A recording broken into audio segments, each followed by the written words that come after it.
Bonjour Monsieur le Président de l'UCG. Bonjour. Comme convenu, Zara Communication est sur vous ce jour pour vous poser quelques questions sur la situation malienne et autres. Ce jour, les chefs d'État de la CEDEAO se réunissent à Abuja au Nigeria pour se pencher sur la situation malienne. Quel est votre point de vue? Tout d'abord, je tiens à m'excuser du retard que j'ai pu prendre. L'heure, vous savez, tous les matins, je vais au sport, donc je ne suis pas vite allé, mais il fallait que je respecte un peu le timing qui a été donné au niveau du sport. Tout d'abord, je tiens à m'excuser du fait que j'ai pris ce retard. Bon, et vous savez, et c'est difficile quand même, hein. Vous savez, les États africains, nous avons assez de retard. Beaucoup de retard depuis l'indépendance. Il n'y a que des successions légales, illégales, du pouvoir qui s'enchaînent, souvent la mauvaise gouvernance, fait en sorte que la sourde-oreille souvent des chefs d'État élus démocratiquement joue la sourde-oreille et cela entraîne notamment des problèmes internes entre les populations et autres.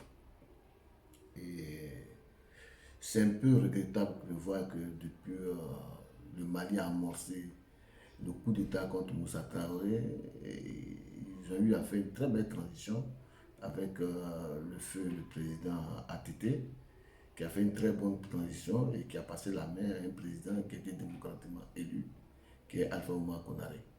Et je pense qu'Alpha Oumar Konaré a mis les sillons et les bases d'une démocratie parfaite au Mali, avec les institutions républicaines et avec la bonne gouvernance qui a été beaucoup appréciée par la Banque mondiale et le Fonds monétaire international, le FMI.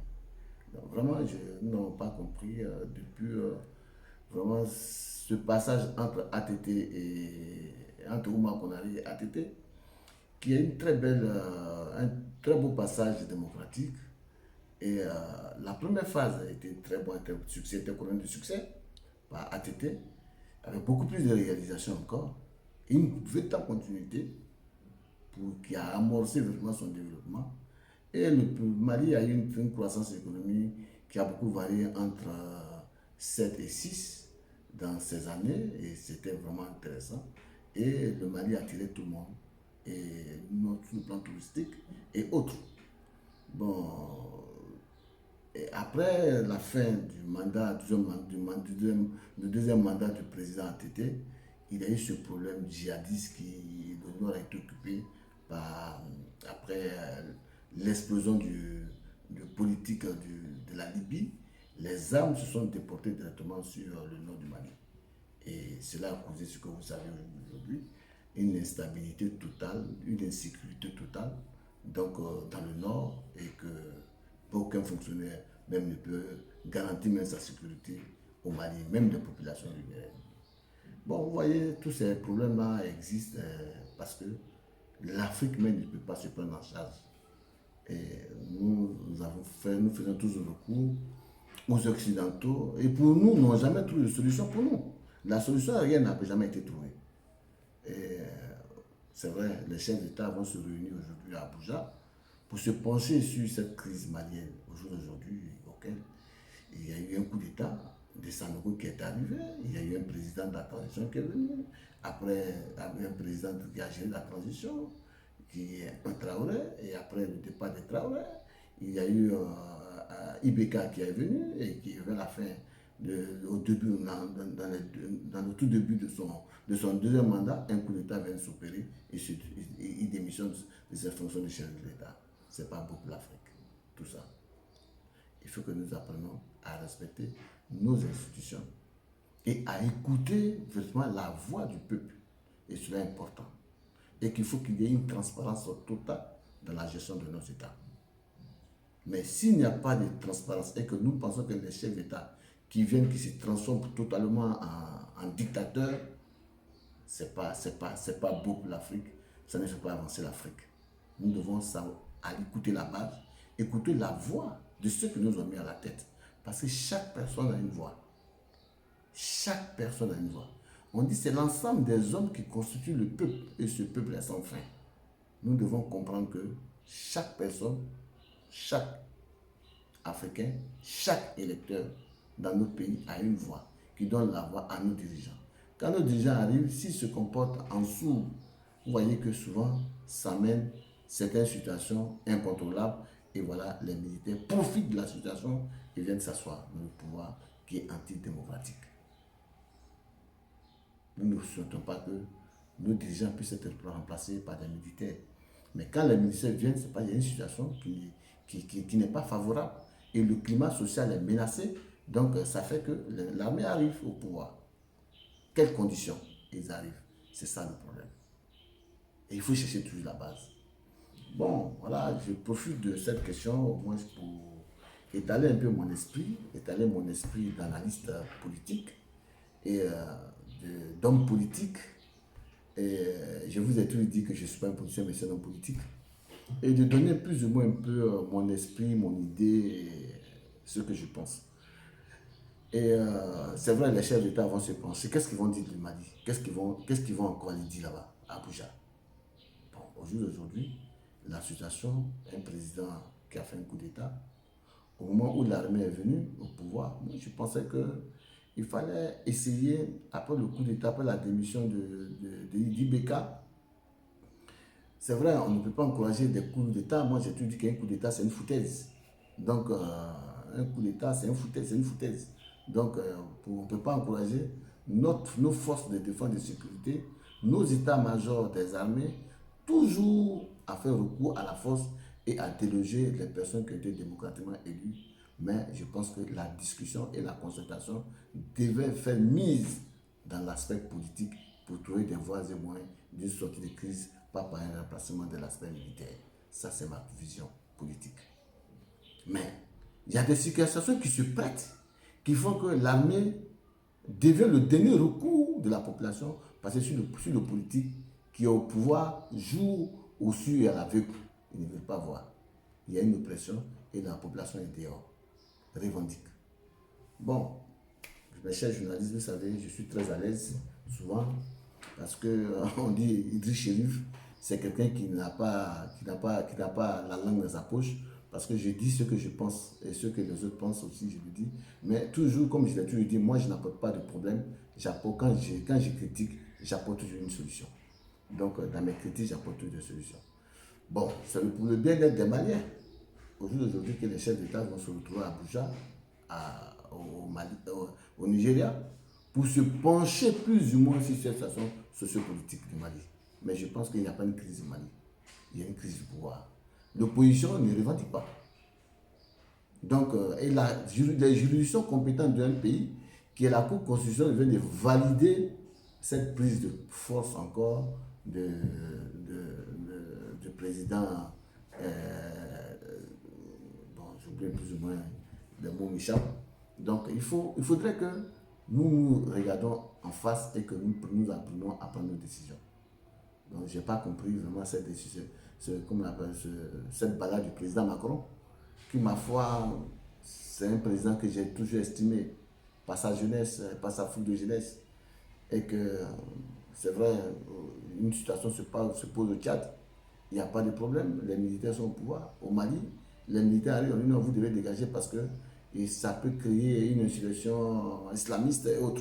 Mais l'islamisme, c'est dans le nord du Mali, ce n'est pas à Bamako. Ce n'est pas dans le pouvoir malien. Le Mali est un pays laïque. C'est vrai, il y a 80%, 90% de Maliens qui sont musulmans. Il faut le reconnaître. Mais je pense que ce n'est pas un coup d'État islamiste. C'est une force qui a été prise et il était dans le système politique. Et au jour d'aujourd'hui, je pense qu'il faut chercher si les institutions maliennes ont légitimé le vice-président comme président de la transition et chef de l'État, commandant en chef des forces armées, je pense qu'il faudrait qu'on puisse l'accompagner. Le résultat, c'est quoi? C'est de sortir de cette crise qui existe, de sortir de cette transition et organiser des élections auxquelles l'armée ne participera pas aux élections. Et que le pouvoir soit rendu aux acteurs politiques. Et qu'il y ait une compétition entre les partis politiques et celui qui gagnait ces élections, c'est celui-là qui sera élu et l'armée retournera dans les casernes. Je pense que, à mon avis, c'est ce que je voulais attirer sur l'intention. Je pense que nous ne sommes pas des marionnettes. L'Afrique peut disposer de sa propre logique. Nous ne sommes pas obligés de suivre les dictats que veulent nous imposer les Occidentaux. Nous voulons traiter en partenariat avec les Occidentaux. Nous ne pouvons pas aller sans eux, comme eux je ne peux pas aller sans nous. Nous sommes obligés de vivre ensemble en bonne intelligence. Nous avons besoin de leur technologie, ils ont aussi besoin de notre matière première. Et nous complétons quelque part. Mais souvent, il faudrait qu'on regarde à la loupe ce que nous devons dire, ce qui est important pour nous. C'est vraiment important. Mais il ne faudrait pas, en aucun cas, en aucune manière, que dans ce genre de situation, on écoute le dictat des uns et des autres. C'est vrai, la France est présente dans le nord du Mali, maintient la paix dans le nord du Mali, fait beaucoup dans le nord du Mali, dépense assez d'argent dans le nord du Mali pour la sécurité des Maliens. Mais il faut un résultat. Ça dure pendant longtemps. Cela dure presque 10 ans, une décennie. Et jusque-là, aucune solution n'a été trouvée. Le nord est toujours menaçant. Le nord du Mali est toujours menaçant. Donc, aucun résultat n'est sorti encore. L'Afrique même peut assumer cette sécurité.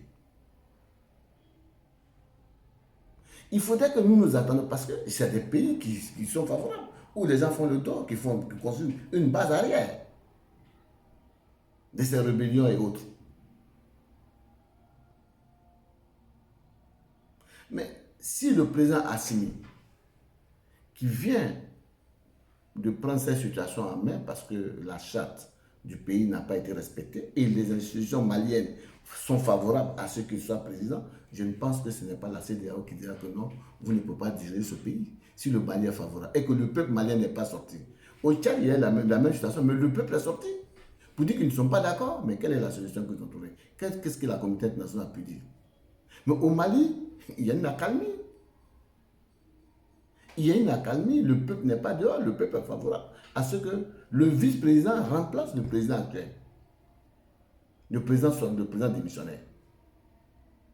Et le président démissionnaire a été choisi par la junte militaire qui est là. Il n'a pas une légitimité. Donc je pense qu'il faut accompagner vraiment ces jeunes cadres militaires qui ont su prendre leur destin en main et qui sont favorables à l'organisation d'une élection après la transition.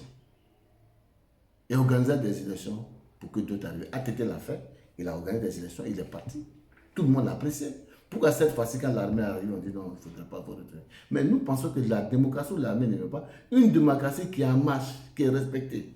Un pouvoir qui est en marche, qui est respecté. En ce moment, on dit non, mais il fallait faire revenir Ibeka. Il fallait faire revenir Ibeka. En ce moment, je serais d'accord pour dire qu'il a été enlevé de manière illégale, il y a un président élu, il faut ramener Ibeka, il faudrait que l'armée donne le pouvoir. Mais si on va choisir quelqu'un d'autre, qui n'était autre qu'un militaire à la retraite, qu'on vient de mettre au pouvoir, et après on se bat pour que ce dernier soit là démocratiquement, j'ai dit non. Voilà pourquoi j'ai demandé au président de la République française vraiment de regarder le problème malien avec beaucoup plus de subtilité, avec beaucoup plus de respect, avec beaucoup plus de comprendre que c'est des États qui sont autonomes, c'est des États indépendants, et la France a besoin du Mali comme le Mali a besoin de la France. Retirer ses troupes au sein des troupes maliennes, mais c'est les présidents qui sont là, le vice-président, le président intérimaire de la transition qui était là, il n'est pas légitimé, il a été désigné. Bon, madame, je pense que pour ces critères, voilà ce que je pourrais vous dire sur la situation malienne. Je pense que les chefs d'État doivent se réunir, c'est vrai, se réunir à Abuja pour se pencher et qu'ils ouvrent assez de fenêtres de débat. Qu'ils écoutent avec attention la junte militaire qui est convoquée ici à Abuja, qu'ils les écoutent, qu'ils écoutent les institutions de la République du Mali qui ont installé au jour d'aujourd'hui Assimi comme président de la transition et que la transition doit se faire selon les critères démocratiques qui seront mis en place pour une sortie de crise favorable pour le peuple malien. Nous ne voulons pas un État troubadour au Mali. Nous voulons que les Maliens se retrouvent et que la paix se retrouve parce que si le Mali est menacé, toute la sous-région est menacée. Tous les intérêts de tout le monde seront menacés. Même les Français ne pourront pas laisser, même dans les autres pays. Parce que tout le monde sera menacé. Ce n'est pas le souhait. C'est la vision que nous avions, c'est de regarder le nord du Mali. Qu'est-ce que nous devons faire au niveau du nord du Mali? Quel est le progrès que nous sommes donnés au niveau du nord du Mali? Quel temps nous devons mettre pour que le Mali se retrouve et que le Mali soit unifié? Ça fait 10 ans. L'unification n'est pas encore arrivée. 10 ans, nous n'avons pas encore vu d'intérêt réel. Nous sommes obligés, par notre voie, par notre logique, que nous sommes vraiment un pays lié sur le plan de la colonisation avec la France. Au jour d'aujourd'hui, la France doit comprendre que l'Afrique a eu des enfants qui ont atteint un certain nombre de maturité politique, économique et sociale, que nous pouvons maintenant discuter avec nos frères français, le politique français, égal en égal, sur le plan humain. C'est vrai, sur le plan technologique, nous comprenons qu'ils sont largement en avance face à nous. Sur le point de la situation sociale de vie, nous savons qu'ils ont une vie sociale très élevée. Mais nous n'avons pas une dignité que nous pouvons marchander avec eux. Nous avons notre honneur. Nous avons nos principes et nos valeurs. Lorsque vous avez des principes, cela sort vos valeurs. Donc l'Afrique a ses principes et qu'il nous regarde. Et ensemble, qu'on puisse travailler la main dans la main. On ne peut pas se défaire de la France, des Occidentaux, mais nous disons que nous ne sommes pas à la solde de nos colonisateurs. C'est terminé, cette colonisation. Cette forme de colonisation, cette forme de menace doit être terminée. Ça, c'est une déclaration de menace que Macron a eu à faire. Je pense qu'il doit revoir ses propos. Et ça, c'est important pour la suite des choses. Merci. Monsieur le Président, je vous remercie pour votre point de vue. Merci, effectivement. Je pense que c'était juste vous donner quelques précisions et quelques propos sur ma pensée. Et je pense qu'on se sera compris. Donc, on se verra pour une prochaine fois. À moins de vous dire merci et surtout, excusez-moi pour le retard pris.